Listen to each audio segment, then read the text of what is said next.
The hardest thing is setting up a party because the whole system is geared to not letting minor parties come to fruition. So I did that, and I did that like a typical small business owner. I was scrappy. I did serve every single customer myself in getting thousands of people to sign membership forms and taking it to the next level. And then you spend a lot of the time crossing your fingers in setting up a political party, and you just hope that everyone else is going to be there with you on D-Day when the Electoral Commission makes big decisions.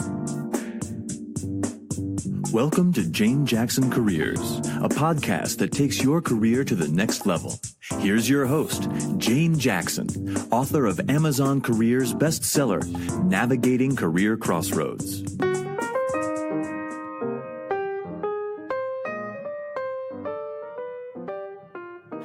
What an honour to interview Angela Vithoulkas, who's a second-term independent councillor at the City of Sydney, is a multiple award-winning 30-year small business owner, entrepreneur and advocate. In this podcast episode, I'm delighted to be speaking with Angela because we discuss her early career aspirations, how she was born into a family business environment, and how now she's transitioning from entrepreneurship to politician as the leader of the Small Business Party. During our interview, we discussed the challenges of balancing a political career with all the other responsibilities that Angela holds. She is phenomenally inspirational, and she's a woman who is truly making an impact for all small business owners. And let's welcome Angela Vithoulkas to the show. Hi, Angela. Hello. Thank you very much for having me. Oh, I'm so thrilled. I've been so looking forward to talking to you, Angela, because we met quite a few years ago at the Vivo Cafe, Eagle Waves Radio, long time ago now. And I've been so impressed with everything that you've done for small business and also your career, because you're like a serial entrepreneur, businesswoman. And I feel like that. Yeah, and there's just so much value that you have within you that I'd like to tap into it for the listeners today. So how about, just to kick us off, can you tell us a little bit about what your early career aspirations were when you were a little girl? So I'm sure many people probably have heard me say this many times, but I feel that retail or hospitality was always something that I was born into, because my mother has always been a small business owner and self-employed is what we used to call it. We didn't call it entrepreneur. And she went into labour with me, and literally I was almost born in her shop. So her waters broke, she kept going, she got through the lunch rush, then she went off to hospital and had me. Many years later, when I was 3 years old, I caught my first shoplifters. There were 3 little boys that came into my mum's shop, and I took care of them very quickly. So it's always been, retail and hospitality has always been in my blood, and I never doubted for a moment that that's where I was going to go. But at some point during school and that whole pressure of being a migrant child, my parents desperately wanted me to get an education, but I rebelled at that and very quickly left high school before I finished, to go straight into a shop with them. So it was always going to be that. It was never going to be politics, I promise. And so did you always think, okay, I'm going to be part of the family business, or were you sort of cutting your teeth in the family business and thinking, oh, I want to do something on my own one day? We've always worked together as a family, and my mum and dad worked together their whole lives. It's not something I recommend for married couples because I can see how much pressure it put on them. But my brother and I were always in the shops. We left school at the same time. We both were in a hurry to get started. We could see how entrepreneurial my parents were without even knowing that word, and we were in such a rush to get started. But the only way my father would allow us to come into the family business was under the proviso that, at least for the very beginning, we were apprentices, and we actually spent the first 2 years in the family business without the staff knowing who we were, because Dad was determined that we start from the bottom up, and we did. And what was the family business? So at that time when we first started, we had a takeaway shop in William Street in the city, in Sydney, or just outside, and I was in the kitchen. I was the smallest person, literally, of stature in the business, and I used to get forced to do clean the rotisserie every day because I could get into it. My whole body could walk into it. I'd go home every night with bits of chicken in my hair, and, you know, the dog next door thought I was dinner because he could smell me coming a long way away. And it wasn't the prettiest part of the job, but I tell you, no one cleans an oven like me. And I have always had a healthy respect moving forward for people who did the dirty jobs and how important they were to the business. So while chefs are full of their own importance, it's often the kitchen hands that are the glue to any business in food and hospitality, and I always have a soft spot for them. I mean, it's so true, because you need an entire team to run a business. It's not just one side, and we often only see the owner or whoever's in front of the PR campaign or whatever Correct. it is. But there's so many people behind pulling together, yes. Really making the wheels turn. Yes. But you have to appreciate them as well. So I guess you've got a strong understanding of what it takes to motivate a team as well. And it's always a challenge when you are a small business owner, because you think you know best, and you think because it's your business and you have so much ownership of it and possession of it that no one else could possibly know more than you or want to do as good a job as you. So the hardest challenge for me in business as we grew was letting go, because I often say, and I repeatedly, I never served every single customer myself. In fact, there were days where my customer skills were the worst in the business, and definitely my team's was the best. And I often say to people, stand back from that, because your team don't have the same pressure as you to either close a deal or serve the customer, or in that minute they don't take it as personal as you do. So if I ever got negative feedback from a customer, in my early days, I would often get my back up about that. I would, kind of say, take it very personal and say, well, I don't believe you, or how could that not have been the best you ever had? And when someone's trying to give you feedback, you need to take that in a positive way, because you get a chance to improve. Whereas, as a very young person in business, I often didn't see it that way. So the more time I spent in business decades later, I was very happy to have the staff being more the face of the business and me being more the operations, because they were definitely doing it better than me. And so from those early days when you were working in your family business, when was it that you decided, I'm going to try something myself? It's actually my father was the one to push me out of the nest. So he was the one that said to me, he sat down with my brother and I and said, look, we found a new spot for a new business, but that's as much as I'm going to do here. It's now time for you guys to fall over and pick yourselves up by yourselves. So we put in money. We had saved ourselves, and we were all equal partners, the four of us, but Mum and Dad had taken a step back, and it was the first business in 1986. My brother and I designed and built our first business together, and it was our first true partnership venture moving forward. And we were... let's just say that the opening was a huge dud. It took a year for my brother and I to actually work out where we fit into a business and what our roles truly were. And it was an awful, awful time to cut our business. And I was so ego-driven in those days, I even named the business after myself. And it was the first and last time I was ever going to do that. And I think I learned so many lessons of that because Dad was there to push me to do it. I think I would have preferred to have stayed very much in the comfort zone of the family business, being protected by it a lot. But to his detriment, he did start me on a taste of independence, and I never looked back from there. I know he was proud eventually, but I know that many times over the years that we clashed, I could often see that look on his face of, what have I done? Why did I allow this to happen so much when they were in the prime of their lives in business as well? So he was very brave. Yeah, it would have been very interesting for them to watch, their two children setting up a business, struggling with the business, learning Yes. through it. Because I always think failure's a good thing, because you learn so much. You learn what not to do, how you could do it better. And You do. And did you turn it around in the end? We did. We've always been very fortunate in that we've hit some low spots a lot through the years as we've grown.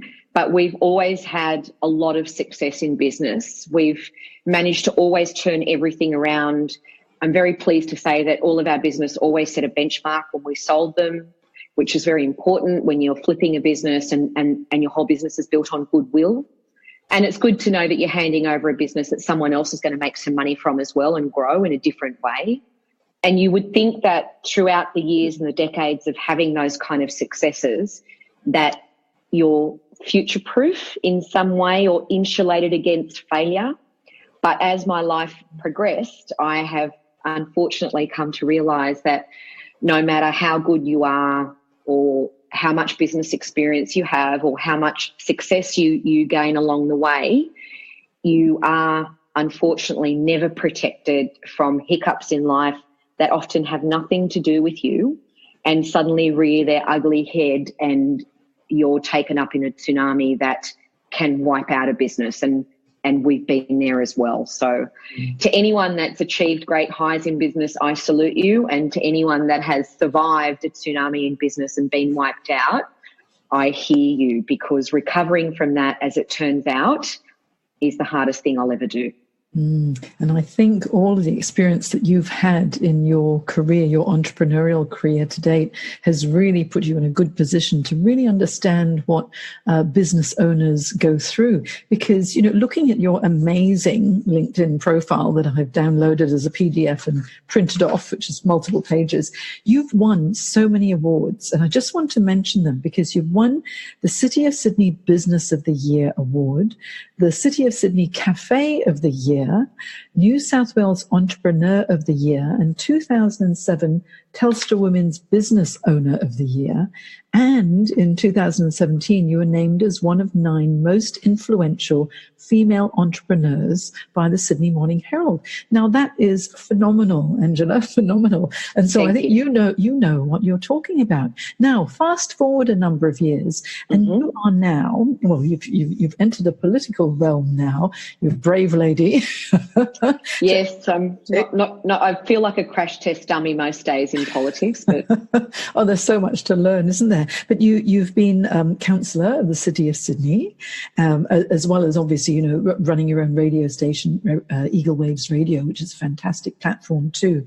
But now, as the founder of the Small Business Political Party, and an election coming up, there's an awful lot to talk about, isn't there? So tell me, I'm running a parallel life. I'm not a superhero with a day job. I'm a mixture of things. Look, my star sign is a Gemini, and they say that there are 2 people in that relationship, and I never believed that until now. I fell into this in 2012 when I was first elected as a councillor with the City of Sydney. And any startup will tell you that the beginning is always hard and you're competing with big fish in a big pond, and everybody told me in 2012 that it couldn't be done because I took a seat off one of Australia's most outstanding politicians. The Lord Mayor of the City of Sydney, Clover Moore, is a 30-year career politician who's never lost an election. And you couldn't possibly fathom, whether you're in business or politics, what that means until you come smack up against a machine like that. So I've won a seat twice in that particular political world, in 2012 and 2016, at a great cost to me in business and financially, because I'm completely on my own. When you're part of a big main political party, you have all of the influence and structure and finance that comes with it. I didn't have anything, including absolutely bugger all experience.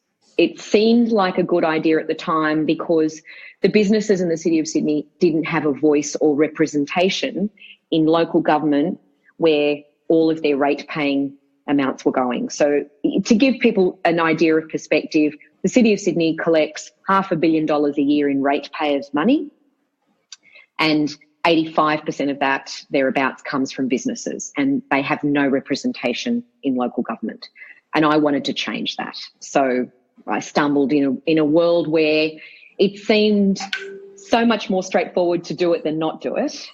It was a very hard lesson, but we got elected, and we did it again in 2016. And I realised from there the parallel life that I've been running all that time was I was still keeping all my businesses and juggling those up in the air. I was still running my small business podcasting platform of Eagle Waves Radio. I was doing all of that, plus I'd taken on a political role. And I was entrenched in this world of being half in a foot in one world and a foot in the other world, and how much they crossed paths constantly.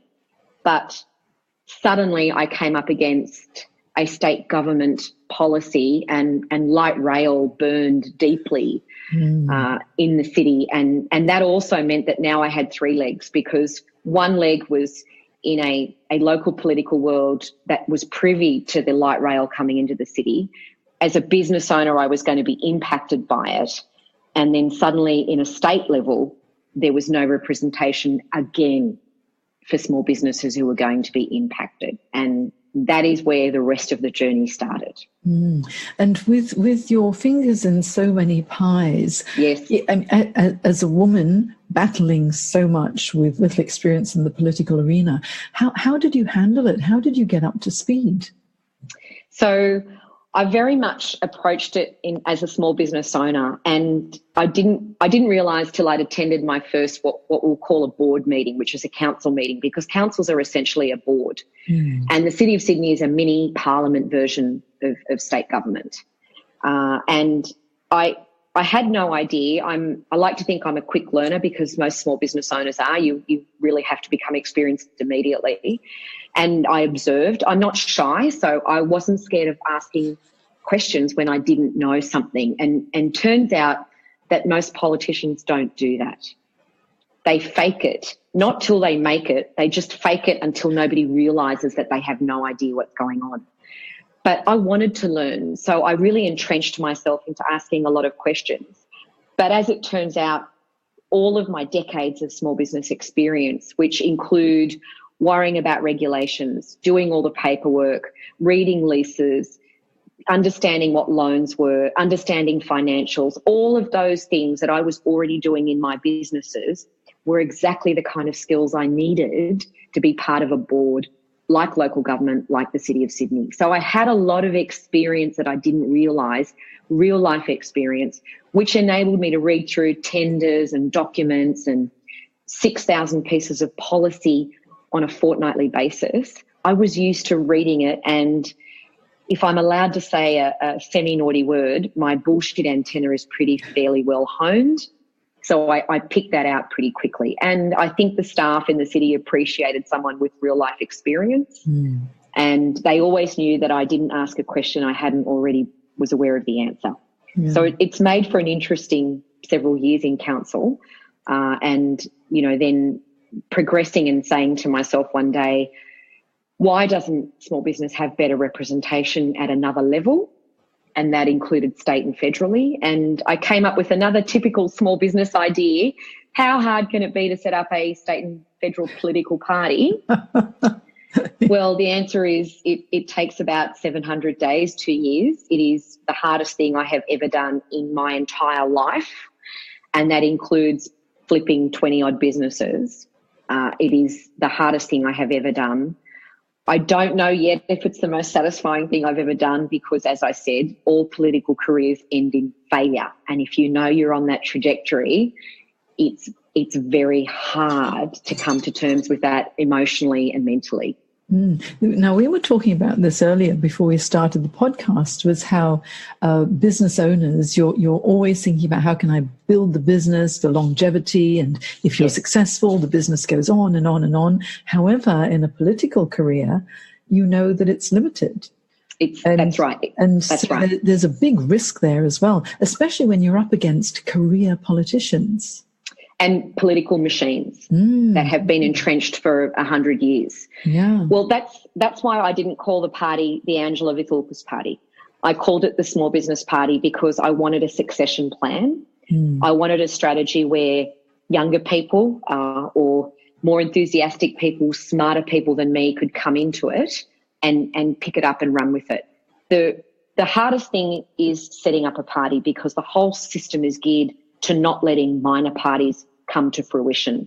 So I did that, and I did that like a typical small business owner. I was scrappy. I did serve every single customer myself in getting thousands of people to sign membership forms and taking it to the next level. And then you spend a lot of the time crossing your fingers in setting up a political party, and you just hope that everyone else is going to be there with you on D-Day when the Electoral Commission makes big decisions. But I've come to realise that it's more than just hard work. The political world is every minute of every day involves a strategy. Everything you say, breathe, eat, every move you make is geared toward beating someone. And that is not what small business owners are about. Every day we're about growing and hoping and about being positive. In politics, every day is about being negative. And I'm trying to not have that. I am trying to bring all the positives of the small business world into politics. I don't know if I'm succeeding in that, but I am definitely trying for my own sanity, if for nothing else. I really like it that you're trying to bring so much positivity into what you do politically, because whenever, there's a political campaign going on, an election coming up, as we do, we've got an election coming up here in Australia very, very soon too. What you notice are the negative campaigns. Yes. And I always, whenever I see one, I'm thinking, oh, for goodness sake, why don't you just talk about what you are going to do to help the community and the country, rather than tearing someone else down? It's focus on the positives that you can bring, rather than saying they're no good. To me, it's sort of counterintuitive, because as a career coach, it's all about the world of possibilities. Let's make everything better. And isn't that what politics is all about as well? So I'm really glad that's how you feel. It should be. It should be, because the very people who are going to be making those decisions, the voters, are disgusted, if you will, with the way that these children, and that's what they're like, are carrying on, and where they think that they exploit everyone else's weaknesses and that they gain strength from it. You're right. It's exactly the opposite to what a coach would try and get out of their client and what a small business owner is trying to achieve every day. Well, I'm so glad that you're there as the small business champion. Makes me feel a darn sight better too, Angela. I'm safeguarding it. Yeah, I think that's so important. Now, I'm sure the listeners would like to find out more about you. So can you tell us, where can we find you? What's the best way to reach you if you want to find out more information? So I'm very easy to reach, turns out, and I'm being very glad about that. Often people that call me potential voters are surprised that I answer my own phone. I do. So there are two websites you can go to. There's the smallbusinessparty.com, and you'll find out a little bit about me, because it's not always about me, about the other candidates that are running on behalf of the Small Business Party in New South Wales and Victoria for the federal election. We've just completed the state one. And, of course, they can go to my own personal website, which is angelavithoulkas.com.au, which is my name. I know it's not easy to spell, but you will find it very quickly. I'm right across social media. It's exceptionally easy to find me. Mm-hmm. And if anyone does want to get in touch with me, I do answer emails. I do answer the phone. I'm a typical busy small business owner doing 100 things a million miles an hour, and I wouldn't have it any other way. And I will have all of those websites, URLs and social media handles on my show notes at janejacksoncoach.com/podcast. And also, Angela, if anyone wants to meet you on the 15th of May, 2019, if you're listening before that date, Angela's going to be speaking at the LinkedIn Local Sydney networking event that Gillian Bullock and I co-host at the Executive Centre at Barangaroo. I'll have the link in my show notes as well, but all you need to do is to go to Eventbrite and look for LinkedIn Local Sydney, 15th of May, and you can meet Angela and have a good chat with her then too. I'm very excited, Jane, because this is my first non-political public appearance, I think, in a year. And so I'm looking forward to it. And during this event, what Angela is going to be talking about is the power of storytelling. And we'll be hearing a very good story from Angela. So anyone who attends is going to be really lucky. And I've been so lucky to have you on the show. Thank you so much for joining. The privilege is honour, and honour is all mine. It's not often I get asked to do things that aren't political, and I appreciate them and enjoy them so much. Thank you. And you know what's really interesting? I usually interview people who've transitioned from corporate into entrepreneurship and how they made the transition. But now I'm interviewing you who's made this transition from entrepreneurship to politics. Yes. So this is very exciting. This is a fantastic episode. Thank you so much for your time, Angela. Thank you very much. And I look forward to seeing you on the 15th of May. Me too. Thank you.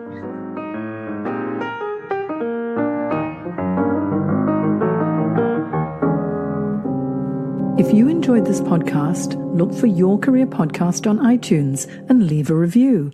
And for all the career management support you need to create your dream career, visit janejacksoncoach.com and join my Careers Academy for live career webinars, group coaching, one-on-one coaching support, as well as my online career development courses. Isn't it time you found your dream job? You've been listening to Jane Jackson Careers. Sign up to receive regular career advice at janejacksoncoach.com.